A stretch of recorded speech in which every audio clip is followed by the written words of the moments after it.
বন্ধুরা আসসালামু আলাইকুম, সবাই কেমন আছেন? আমরাও ছুটির দিনে ডিউটি করছি, কি আপনি কি বলেন হামিদ সাহেব? এই যে প্রত্যেকদিন মোটর সাইকেল নিয়ে যাই, আজকে আমরা সাইকেল নিয়ে হেঁটে হেঁটে মার্কেট করে বেড়াচ্ছি। এর সাথে আমাদের হামিদ ভাই আছে, সেও খুব কঠোর পরিশ্রম করে, আমিও করি। ঠিক আছে, কালকে সাধারণ ছুটি ছিল, আজকেও ছুটি, কিন্তু আমরা ছুটি পাচ্ছি না।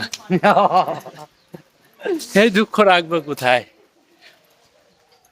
আপনাদেরকে বলতে চাচ্ছি এই দুঃখের কথা, আপনারা শেয়ার করবেন, ভালোবাসা দিবেন, কি? হুম। আর সবাই হামিদ ভাইকে চিনে রাখুন, ওসমানপুরে বাড়ি, খুকসা। ঠিক আছে, আমার খুব কাছের লোক,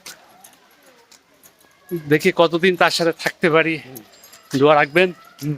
ঠিক আছে, আল্লাহ হাফেজ।